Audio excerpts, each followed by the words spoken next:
This is the Detroit Sports Podcast Network. Do you play FanDuel and feel like you aren't creating consistent money-making lineups? Go over to the DFS Doctors on Twitter at the DFS Doctors and DM them with promo code Detroit Sports to get a free trial for their analytically formulated 70% lifetime profit rate NFL and NBA lineups. The whole purpose of playing daily fantasy sports is to get out there and compete and give yourself a chance to win. So go over to the DFS Doctors. Let them help you. They have analysts on staff that look at the best optimal lineup that you can put out there to win money. So why not take advantage? At the DFS Doctors, promo code Detroit Sports. CBD is a game changer sweeping the nation. This hemp extract is the natural way to elevate your mood, eliminate aches and pains, reduce anxiety, and keep you sleeping all night long. It can even cut your workout recovery time in half. Get in the game today with 20% off all orders of CBD and lavender products from Lavender Lane, a lavender farm located right here in Milan, Michigan. Just go to lavenderlanemi.com today and enter coupon code Detroit for 20% off your entire order. Guys, look, these amazing products are infused with calming lavender to maximize their effectiveness, meaning your CBD items only take minutes to take effect, which is way quicker than those pills you were about to swallow. On top of it, they are perfect for men and women. Lavender Lane has lab-tested CBD creams, tinctures, and roll-ons that are perfect for any situation, even if you're on the go. Put your health back in your hands by heading over to lavenderlanemi.com and entering coupon code Detroit for 20% off your entire order of CBD and lavender products. What do you have to lose? Your satisfaction is guaranteed or your money back. So if you need lavender gifts for your loved ones or just looking for the natural way to ease your discomfort with CBD, go to lavenderlanemi.com and use coupon code Detroit to unlock these miraculous benefits of CBD and lavender. That's lavenderlanemi.com. And remember, use coupon code DETROIT for 20% off your CBD and lavender products from Michigan's own Lavender Lane.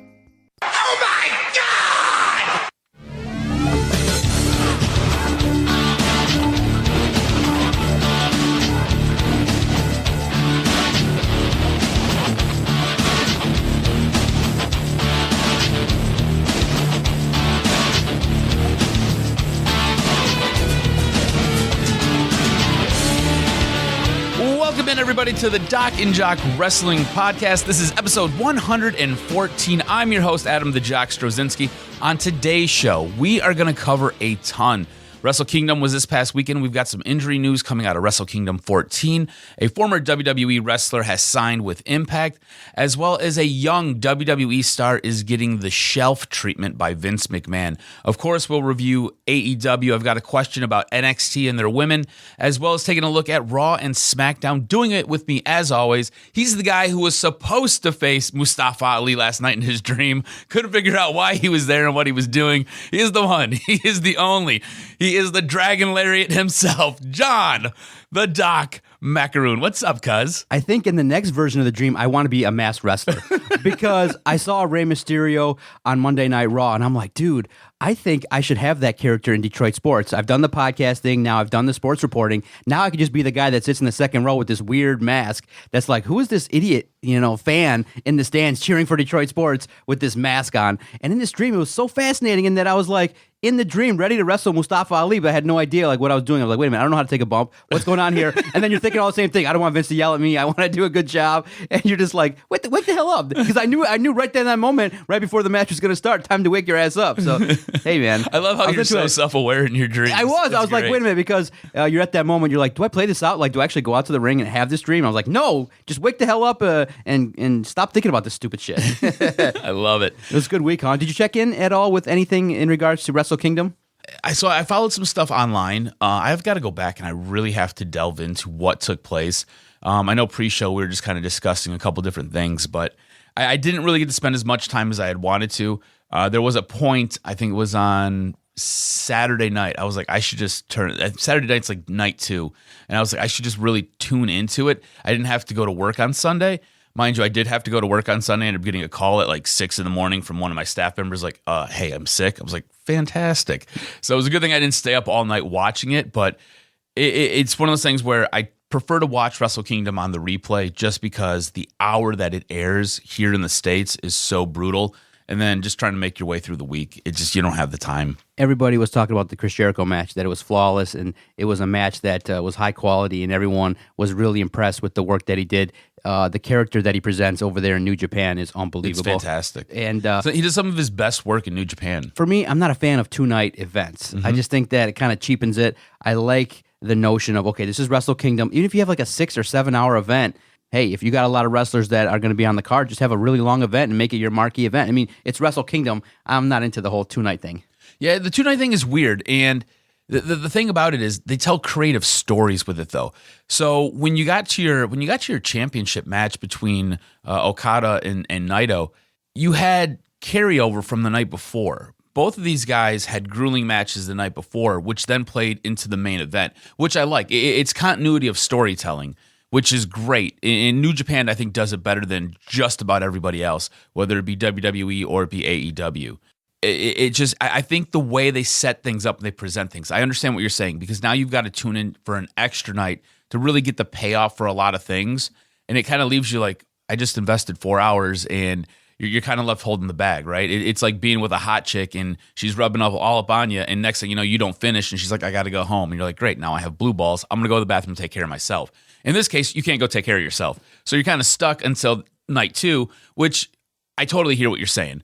But I think they do a really, really good job presenting what they have to offer. New Japan is one of the best. We were talking, again, pre-show, about different stuff with Wrestle Kingdom, and I said to you, I was like, they do some of the best work out of all of the wrestling companies that are out there. They do some of the best work presenting their shows and their matches.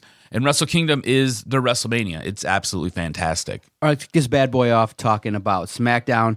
Last week's Friday night SmackDown, basically the theme was the return of some stars that had been off, for whether it be due to injury, personal time off. We got the return of the Celtic Warrior Sheamus and the Usos. And for me, I was excited. I was like, okay. And we got a brief glimpse of a new WWE signee. John Morrison's back. So a new addition, a guy that's been there before and had a previous relationship with The Miz. We're going to get into all of that. But to see Sheamus out there wrestling was pretty good up against Braun Strowman. And it was a fluid match. I thought that, okay, people were impressed by it because you had a guy in Sheamus that looks the part that belongs in the ring with Braun Strowman. And so the part with Sheamus that's, kind of concerning is he going to get kind of the Cesaro treatment? Like this really upper-level mid-card guy, but, only is going to have like maybe one opportunity in the next 12 months to win a title. But Sheamus just feels like a guy that if you put a little bit of wind behind his sails, he's believable. I think the character's great. I like the way they reintroduced him with the promos. I want to see him kind of be in that main event kind of situation, maybe in the next few months, maybe post-WrestleMania, get in there with The Fiend and kind of mix it up as a face. Oh, you want him that high up? Yeah, I think it's time. I mean, the guy's been there. I mean, at some point, when you've been in a company for well over 5, 6, 7 years and you're doing your thing and you've had 9 months off, what are you waiting for? Dude's over 40 years old, rock solid appearance, can do all the things. He's got that physicality that Vince likes. At what point do you just say, hey, give him a good year run, and then he can go off into the sunset and come back down and enhance all the young guys that you want to push over from NXT. I like Sheamus' character. I like the way, when we were at SmackDown, the way in which he presented himself as this, hey, this is going to be different. But I just feel like at the end of the day, he's going to be Cesaro. I don't know. So here's the thing, right? With Sheamus is dealing with spinal stenosis. That's why he was off for so long. That's bad. So the fact that he's even able to wrestle right now is mind-blowing to me, because he really should be shelved. At any point, he could have an issue with his neck and with his back and just be paralyzed, just be crippled. So the fact that he's even in the ring taking bumps is awesome. But you're right. He has a look about him. He has a physicality about him, which makes you buy in. And he does a fantastic job either playing a heel or playing a face. And I can see what you're saying about him going after The Fiend after WrestleMania. I don't know if they're going to give him that push. And I don't know if they do that with him. It would be great to see it, but I don't think the company buys into him long term. And then with his health, you got to realize, you got to realize that you, when you put these belts on guys and when you build these long storylines around guys, it's with months in advance. It's with the preparation. We don't feel like WWE does a very good job of it because Vince will walk into a room and rip a script up and rewrite an entire show in 2 hours, and it's absolute shit. But they have these ideas and they have this long-term plan that they build for months. And if Sheamus takes a weird bump, next thing you know, he's out for 9 months. So you just put all this work into a guy who you're going to have to put back on the shelf. So I don't know if he ever gets there, and it's just because of his health. I just think his body at some point it will either A, let him down, or the company's going to let him down because of his body, And we saw the return of the Usos, and they rescued Roman Reigns, and we saw the return of the Bloodline. I liked it. I thought that it was surprising. Not a lot of people had expected it. And, Roman Reigns, at some point you realize he can go so far as an individual wrestler, but just to have his family by his side kind of enhances the Usos. It's not a bad thing, but also at the same time, it's not really all that original. We've seen it before, but, we'll see how these guys roll through the WWE and SmackDown in the coming weeks. See, it's not original, but this is the thing about Roman Reigns, and this is what I've come to understand about him as a character and about the way he portrays his Roman Reigns character. He's great, and he can be the main star of a show. But for some reason, to me at least, it feels like he gets heightened. His persona gets magnified when he's paired with other people. When he's in the Shield and he's got Dean Ambrose and he's got Seth Rollins at his side, all of a sudden, he is the big dog, right? He is the enforcer. He is that guy. When he's paired with the Usos, Jimmy and Jay are fantastic. They are incredible wrestlers. They put on some of the best tag team matches you'll ever see. And now he's with these guys, and it's just like his persona, that Roman Reigns character gets notched up like 3 or 4 levels, and it just feels like there's a credibility factor there. Whereas Roman Reigns is the big dog. We all know WWE has been trying to push him forever. He goes away with his leukemia, comes back surprisingly in a very, very short amount of time. If I remember correctly, it was only about 6 weeks. Next thing you know, he's back, and now the entire WWE universe loves him. But when you pair him with the Usos, now you're just kind of like, okay, cool. He is a legitimate badass now. And that's just kind of how I feel. It's kind of how I perceive him. I don't know. Maybe I'm a little bit weird here. I don't know. It's just kind of when I see him with other guys, other big guys like the Usos or Ambrose or Rollins, I'm like, all right, cool. There is this legitimacy that is now bestowed upon his character. And I don't know. I feel like I can buy into him a little bit more and what he's basically trying to sell. It's going to be interesting to see how the feuds develop with these 3 guys. And I think that SmackDown needed a little bit of infusion of these returning characters. And I think it's good. The Usos naturally have the chemistry with Roman Reigns. And it can be nice. They can be, a team that he can rely upon in these 3-man tags. And it kind of extends their run because their schedule is brutal. When you have a little bit more of some 6-man tags, it can kind of help out a little bit. Help save the body. Exactly, as they ramp up going into the Royal Rumble, and now after that, heading into WrestleMania. So the Usos returning, I like it, and they're going to have their own nice little tag team run, and hopefully, fellas, lay off the bottle. We want to make sure you have this run. Both these dudes. I think they can be poised to kind of take another step forward and create some great memories as long as they kind of stay away from the trouble. Did you mark out a little bit for John Morrison? It was kind of cool the way they did it. Absolutely. Quickly. I was kind of bummed out because the Miz's face run didn't really go all that much and really didn't kind of take off and things like that. The Miz is kind of naturally suited to be a heel, and that's what he's been. But it's interesting because we get the return of John Morrison after the Miz turns heel, and it was kind of cool to see because it was quick, and he's in the Miz's locker room, and the Miz is coming to get interviewed to discuss his actions, what he did, and then John Morrison's like, the Miz is not going to have a comment right now, and just closes the door, and now you're intrigued, and I think that's the best way. But some people online did say that you ruined a pop. You ruined an opportunity to have John Morrison return, in a manner in which the crowd could explode, seeing a guy that hasn't been in the WWE in several years. And some people said it was a wasted opportunity. Royal Rumble's roughly exactly 14, 15 days away. So you blew that moment. You don't have that moment now. But I think this is good for The Miz because The Miz's character hasn't really gone anywhere after he was thrown off that gigantic contraption. What was it? It wasn't WrestleMania.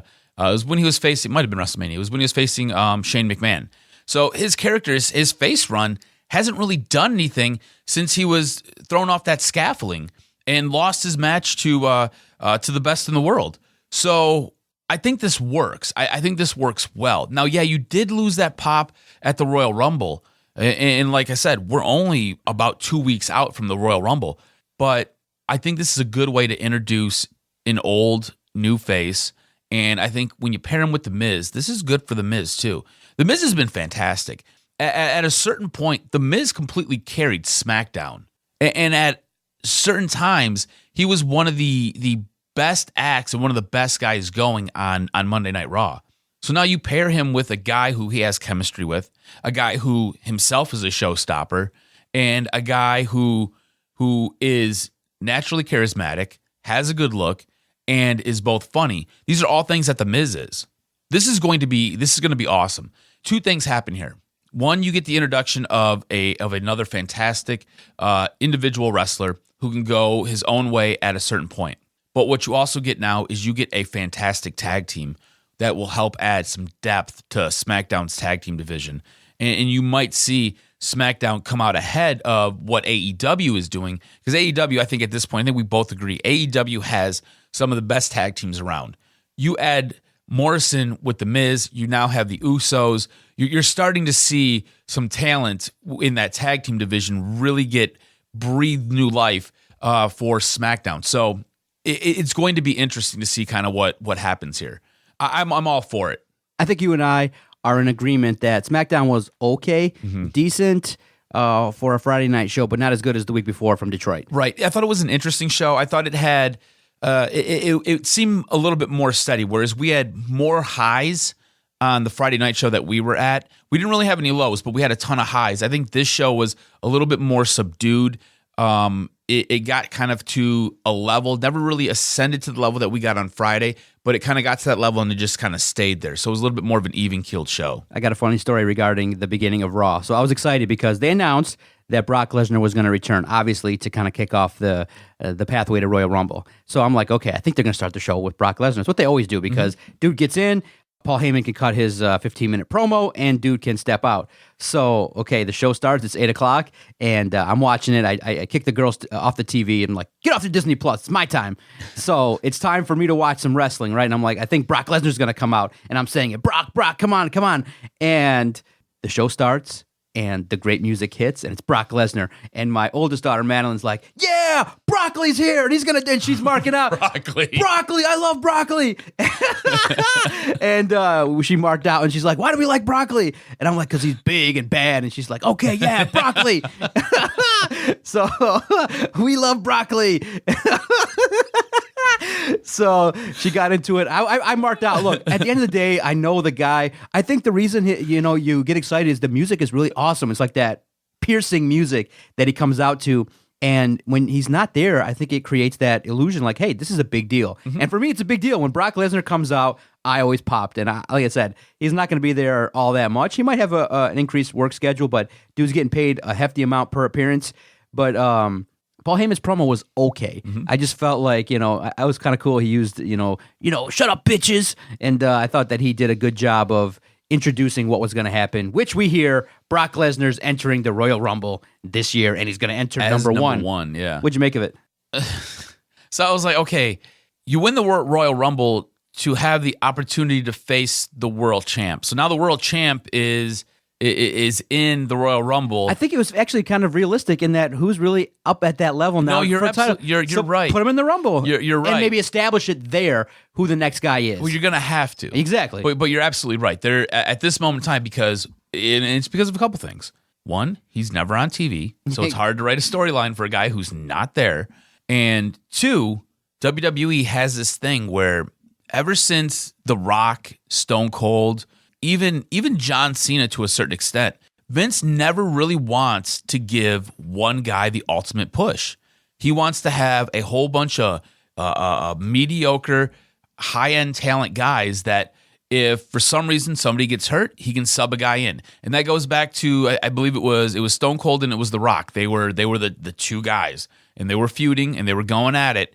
And I think Stone Cold ended up getting injured, and he had to be shelved because of his neck. I think he took that tombstone piledriver from The Undertaker, and it really damaged his neck, and he had to be sidelined for months.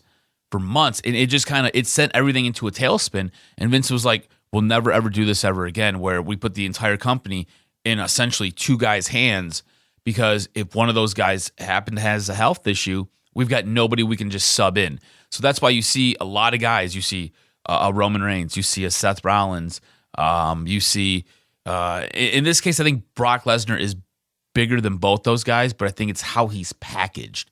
Again, you said he's a big deal because when he shows up, he's not on TV all that much. You've got guys like Kevin Owens and Seth Rollins carrying the weight of the show every single week. They're out there grinding, and Brock Lesnar shows up for roughly 30 days a year? Exactly. It's not bad. I mean, not even 30. He gets a great paycheck, but it's one of those things where he's never there. So how do you place your company in his hands? But he has a big show fighter feel because he's not there all the time. He's not in your face. You would pop harder for Seth Rollins if Seth Rollins was there every other week or he was there every third week, because you're like, oh, we get to see Seth Rollins now. Now, throughout Raw, there's this now developing feud between Kevin Owens, Samoa Joe, and you got this situation where you're like, okay, Samoa Joe's like, hey, let's get into this match right now with Seth Rollins and AOP, but we got a third guy. Who's it going to be? So it sets up kind of some intrigue, which Raw has been doing lately in these shows, which is kind of set up some intrigue to keep you stringing along as the show progresses. Who's going to be the third man? And I thought for me, I'm like, okay, good. A debuting character from NXT. Perfect opportunity. I'm like, okay, the mind always goes to, well, could it be CM Punk? It was Keith Lee? I thought potentially it could be Keith Lee. Someone from NXT was the first thought. I'm like, oh, would it be awesome if they kick off the decade with CM Punk? But that's not going to be the case.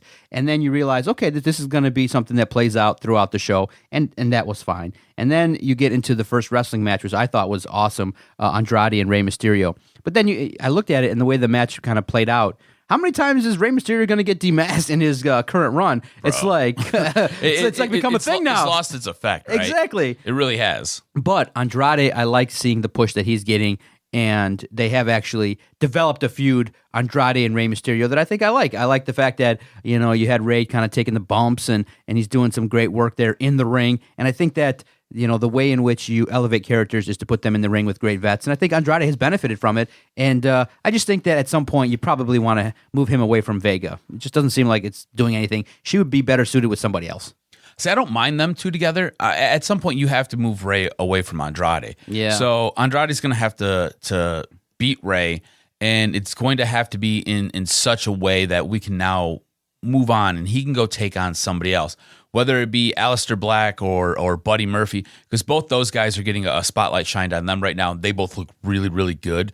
But you have to be able to, at some point, move in another direction from Rey Mysterio, because it feels like this has been going on for far too long. So this is the second time we're having this feud. Exactly. And you kind of screwed up the first one. So let's try it again. So we're going to try it a second time. The second time feels much, much more grand. It feels bigger. It feels better. It feels more important. But at some point, you've got to be able to wrap this up and then transition into something else. And I don't know if I trust WWE and their creative team to do that with an international character. Like, you can do these things, and they do these things well with a guy like Seth Rollins. They have the same script and the same formula for Seth Rollins. We talked about it a couple weeks ago when he turned heel and he sat there and called out the WWE Universe. It's the whole woe is me thing. I don't know if they know how to do that with a guy like Andrade. Again, Andrade has good English, but Vince doesn't like foreign guys talking on the mic. He has an accent. Zelina Vega is essentially his mouthpiece, and she does a fantastic job.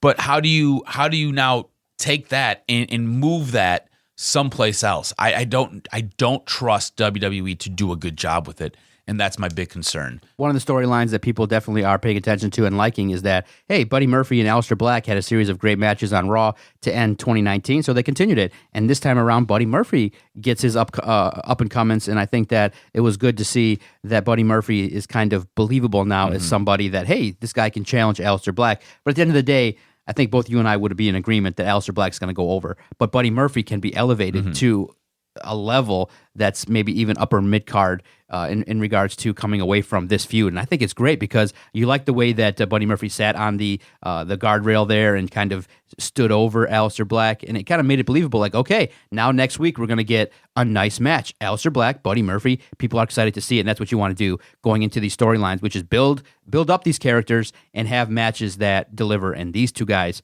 always deliver. Yeah. They have so far. And the thing is, me and you, I think, are on opposite sides of this a little bit. You're a huge fan of Aleister Black. I'm a big fan of Buddy Murphy.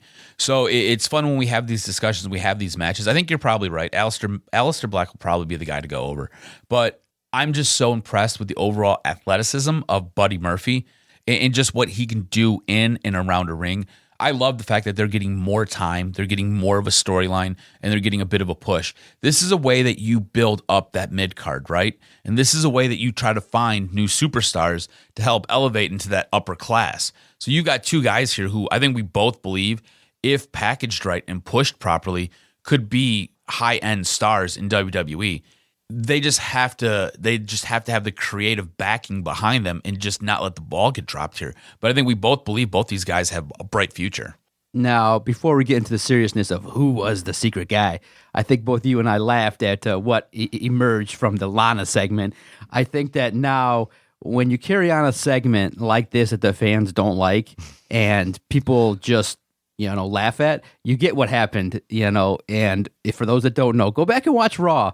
And right when, Lana is, first of all, before that happens, the priest got tackled by security in some odd way when after AJ Styles leaves the ring, the priest that was going to preside over the next segment with Lana rolls into the ring, and all of a sudden you see security tackle a man, and you're like, wait a minute, what just happened? People are looking and things like that, and then you come back, and the priest is standing in the ring, and then they allude to it like, oh, he had a hard time, and it was kind of weird, like, okay, why did you do it that way in terms of either why didn't security know this is happening, and two, I wouldn't have even mentioned it. You just have it show up and let it be something that could have just lived online and been like, wait a minute, was that supposed to happen? Was that not supposed to happen? You alluded to it, so it kind of killed it there, but that was weird. And then you get into the Lana segment, and some dude made a sign, and he didn't write the words as to what it really means, but everybody knows he put Lana loves BBC.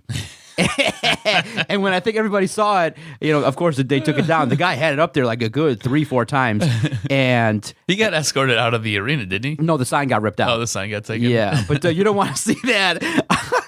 I think when I sent it to you, the way that visual stood out, I think it was so great. It made for one of the first legendary moments of the decade. Lana loves BBC. This has to end, please. And then for me, look, Rusev is better than, whatever that situation was where he's backstage on the beach with some fake ass, background behind him. And I just, that just pissed me off.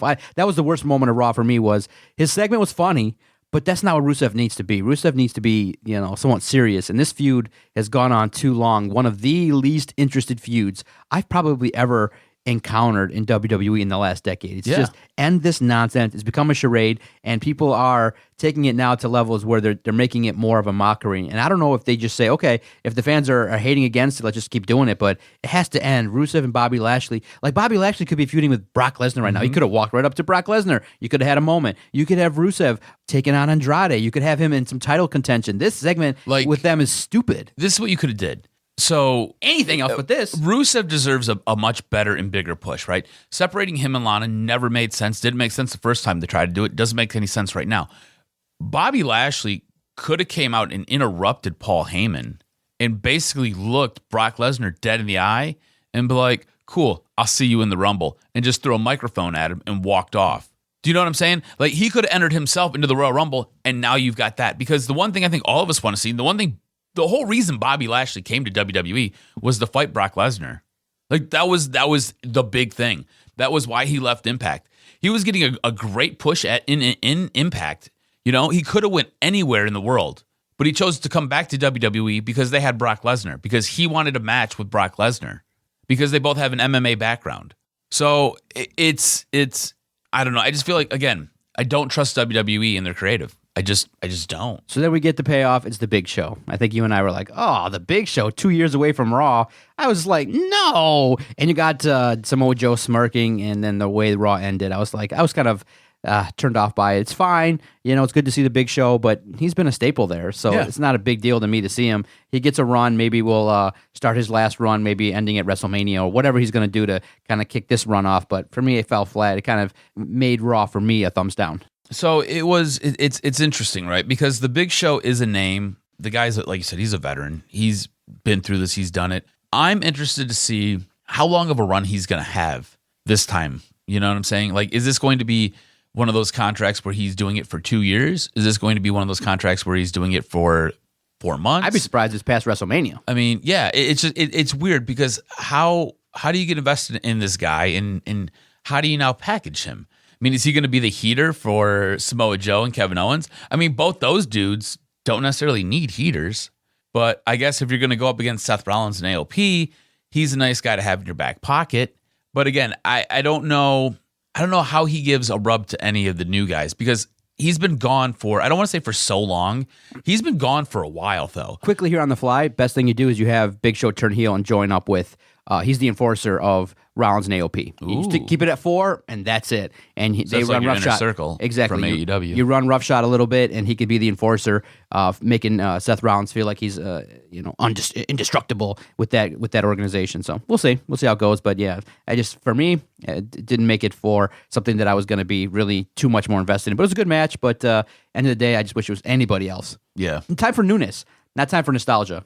No, I agree with you. You know what I mean? Kicking off a decade, it should be a time of freshness. Bring up some new guys, some new wrestlers, maybe even a surprise, someone that you don't think is going to get elevated. Maybe it could have been Cesaro, could have been someone else, just something different to mix it all up. But in the end, it didn't happen. You got a ton of talent in NXT. You Use could it. have brought any of those guys. Okay, I think you and I... Speaking of NXT, you want to Yes, go NXT here? Exactly. You and I both felt that NXT and AEW missed the mark, and you kind of saw throughout the night some counter-programming where when Cody Rhodes shows up on AEW, all of a sudden you got the Dusty Rhodes Tag Team Invitational going on. Yeah. So both shows, okay. I felt like NXT was slightly better in terms of the fact that AEW put on some sloppy wrestling in that first hour, and when you have 2 matches back-to-back and with interference, that's kind of odd and shouldn't really happen in that manner in terms of, hey, kind of let's be a little bit more creative here. It kind of got lazy in that first hour. Picked up right when Cody got there, but I think you and I both in agreement that we liked the opening match of AEW. We like seeing Omega and Hangman, and their work is just continuously stellar. And I think both you and I really also liked the Cody Rhodes segment with the Lucha Brothers. That was pretty awesome. I think Cody at this point in his career, He's carrying the place, right? he has carried AEW. Yeah. Since AEW, He's has the been guy. founded, He's the marquee guy that people pop for and people like. It's like he's jumped in a bath of a fountain of youth, and he's come out, and he is so much better than he ever was anywhere else. And he really seems like he is the marquee guy in this company, which is weird because 2 years ago, it was Kenny Omega. Everything was Kenny. Like, all we did was talk Kenny Omega. You know what I'm saying? And we would talk Young Bucks nonstop. We would talk Lucha Brothers nonstop. You would very rarely ever talk Cody Rhodes. But Cody Rhodes has been the face of this company. He has been the guy who has been the draw of this company. And he has honestly put on some of the best matches since AEW has hit the ground. Has AEW become a little bit lazy and stagnant? Because I've never seen a plethora of mistakes made by an upstart company that has the level of involvement in terms of executives. I mean, you know, the women's match was really sloppy and all over the place, and many people felt like, why are you putting this on TV? Especially when you compare it to NXT. Now, the AEW has a rising star, I think, in the women's division. I'm happy to see it, but at the end of the day, I look at it and I say, you know, this is a pro wrestling company on a marquee network. You got to step your game up. You can't be putting on sloppy matches with a lot of botches and a lot of mistakes. And you can't have a 1 hour show. You have a 2 hour program. So each segment's got to hit. And especially when you're competing with NXT, who's kind of a little bit more of a well-oiled machine, the botches aren't as, you know, the wrestling is a little bit better on NXT, but the overall intrigue, I would say, is higher for me in AEW. But both shows this week, I felt like a New Year's hangover to me, and maybe they get a pass for it because of the fact that you know, maybe that just some factors played into why the performances just kind of missed the mark. But for me, Wednesday night's supposed to be prime time. It's like the new Monday Night Football. You get up for it, and to see what both programs did was disappointing to me. Yeah, they both fell flat. They both really missed the mark. I felt like the wrestling across the board on both brands, NXT and AEW. What's up with that? Was a little bit sloppy, was a little bit... It just didn't feel like anything really had an interest to it or an appeal to it. You're right. The women's match was pretty brutal, and that sucks because Rio's really good, and I think Chris Statlander could be very, very good. People walked away impressed with her. But it just, again, it was a sloppy match to highlight a women's division that you're trying to get off the ground and trying to really get it going. And again, you keep kind of fumbling this. I hate to draw the comparisons to WCW because it was a little bit different with WCW. But they keep having similar mistakes to WCW. You know, you have a women's division that you can't necessarily get going, and you just kind of are just kind of slipping it with your own feet kind of in the mud, and you're starting to sink here. Whereas you've got NXT, and I think we both agree, between NXT and NXT UK has probably the strongest in most athletic and the best women's division. It's fantastic. I mean, across Raw, SmackDown, you can throw ROH in there, you can throw Impact in there, you can throw AEW in there. I think NXT's women division is heads and tails above everybody else, and it's just loaded with talent. I mean, on Wednesday night, they had, I think 8 girls in a ring, and any one of those could contend for a championship. And look, Rhea Ripley is my new boo. Like, no doubt. Becky Lynch moved on from me, so it's all right. Rhea Ripley's my new girlfriend, and she's a savage. She's awesome, but any one of those girls in that ring could challenge her for her belt. I want to say this. Obviously, you and I figured out what was going to happen with Jon Moxley. He did not join the Inner Circle. I just felt like sometimes in wrestling... Oh, yeah, we walked our way through it last week, and we're like, there's no way. There's no pros. And we said what was going to happen in this segment. He's going to feign like he's going to join, and then he's going to turn. But I feel like they get to the solution maybe a little bit too fast. Mm-hmm. You could have had him join for that week. You get the buzz. Yep. What's going to happen? You do a couple promo videos. Chris Jericho's like, you see, this is the preeminent, dominant faction in the world. We're going to go right for the top, and then you challenge SCU. It's Moxley and Jericho versus SCU for the title, and Jericho's thinking he's high on the hog, and everything's great. All of a sudden, you get to next week, you got a match that can be built up. Jericho can, promo the hell out of it for a week. Moxley can maybe even cut a hell of a promo, and then you have him turn next week. It's the same thing, and then you realize, okay, Jericho's getting his ass beat, and because you introduced that feud that you had with one of the members from SCU, right? Scorpio Sky. Yep. So then you tie that together, you button that up a little bit, or you reintroduce it a little bit, and you kind of stir the pot a little bit, and then Jericho counts on Moxley. Moxley's not there. Boom, walks away, and then you carry it on. I mean, it's like, this kind of stuff should be a little bit easier to extend. There are ways to stretch stories. Yeah, you don't have to solve it day one. And do them creatively. It feels like the way they solved it was like the show was going off the air for a month, and we're left like, okay, now we got a few. It's like, here's a cliffhanger. Draw it out a little bit. 1 week extra would have been no problem to have this belief like, wow, Moxley did it. He's with them. What's going to happen? And then you tease the hell out of it, and then you have him turn, which everybody expects. So I felt like it was a big, huge miss. Good match, fine, no problem. But at the end of the day, for me, I felt like I was disappointed with AEW a lot more because the expectations are there. And you think that writing should be at a higher level than the basic, like, oh, he put the shirt on. Oh, he smashes Jericho in the face, and now we have the feud. It's like... Well, I'll say this much, right? As far as that segment goes, I thought the 2 guys who were involved in it did a fantastic job delivering their lines, making everything seem really believable. Yes, I thought the wink to the camera was great.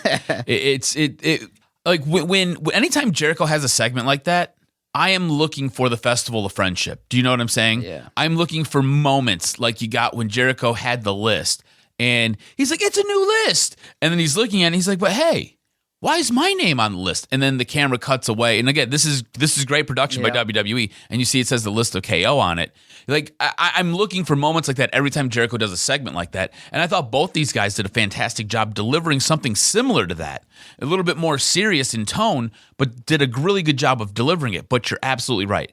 There is a way to stretch a story, build intrigue, and get you more invested. I think we're invested in this, but we're invested in this because it's Jon Moxley, who we love, and it's Chris Jericho, who has been exceptional since coming to AEW. I think that's what you and I are both looking for, is higher level writing, higher level storytelling, not just basics in terms of how. If you and I could talk about it on a podcast, then it's not really unpredictable, and that's kind of what's fun in wrestling, is the unpredictable nature of it. So, who do you want to give the point to this week? I'll give it to SmackDown. I think the return of the Usos, Sheamus, builds some intrigue. Now, it's not because they put on an overwhelmingly better show. It's just the others fell off. They weren't that good. I agree with you 100%. When SmackDown I sat gets it, and I looked at everybody in totality, it was SmackDown. No brainer. Hit me with this week's professional wrestling news and notes to end this podcast. So if you were a child in the late 80s, early 90s, you loved WWE ice cream bars. Well, WWE is bringing back the ice cream bars as ice cream sandwiches. And guess what? CM Punk was pissed off he was never on one. He is now on one. So you get CM Punk and you get your ice cream sandwich. After Monday Night Raw, Sarah Logan took to Twitter to announce she was done with wrestling. Not sure if she's really done or if this is just frustration boiling over. We'll have to watch and we'll keep you updated as this unfolds. According to Dave Meltzer of Wrestling Observer Online, Vince McMahon is done with Humberto Carrillo for the time being. So this is, again, Vince just being Vince. According to Dave Meltzer, he's giving him the Cedric Alexander. Meltzer said, like, you're still going to see him on TV. I'm sure he's going to win here and there, but it's like exactly like Cedric Alexander. Remember how Cedric Alexander was primed for a big push, and Paul Heyman was behind it and really trying to rev that up, and then all of a sudden Vince McMahon pulled the rug out from underneath Cedric Alexander. So expect the same thing here with Humberto Carrillo, and I don't know where Cedric Alexander is. I think he's locked in one of those shipping trunks that they move all the big heavy equipment in. Former WWE wrestler Rhino, local Detroit product actually, has signed a 2-year deal with Impact. The terms of the deal have not been disclosed, but he will be allowed to continue to do his indie shows. And this past weekend, as we mentioned earlier, was a pretty good Wrestle Kingdom. Actually, one of the better ones. Wrestle Kingdom 14 was fantastic. Chris Jericho may have suffered an injury or two after facing Tanahashi. Jericho came away in the post-match press conference and said his jaw was dislocated and his knee was pretty swollen due to some of the dragon leg screws that he had to take. So he was pretty beat up when AEW rolled around. And that's it for this week's wrestling news and notes. Great podcast. Want to thank the sponsor of this fine broadcast, the Flick Chat application. Anytime a wrestling broadcast is taking place, head on over to the Flick Chat app, and it's a large group chat forum via the cell phone that makes it really fun when wrestling's going on, when there's great spots, botches. All you got to do is go to your favorite app store and download Flick Chat. You can create your own topics in the world of Detroit sports or professional wrestling. Don't miss out. I like that you threw botches in there. Exactly. It's fun because we're like, what the hell is that? Botches are fun, because these guys are professionals. These guys aren't daydreaming about wrestling. They're actually in there, and they got to do it right. And the Flick Chat app is where we can go, share our photos, share fun memes that we see online. And it's really a fun community that has started to grow in regards to professional wrestling and the world of Detroit sports. So don't miss out on Detroit sports' newest headquarters, Flick Chat. And make sure you find us each and every Friday here on the Detroit Sports Podcast Network, the Doc and Jock Wrestling Podcast. Two guys that love professional wrestling. We're into it, and I think that you guys definitely are aware of the influence that it has on us and the way we do our business. So make sure you follow Adam on Twitter at AdamRSTROZ. Follow the network at Detroit Podcast. We'll be back and hit you with some strong podcasting next Friday on the next edition of the Doc and Jock Wrestling Podcast.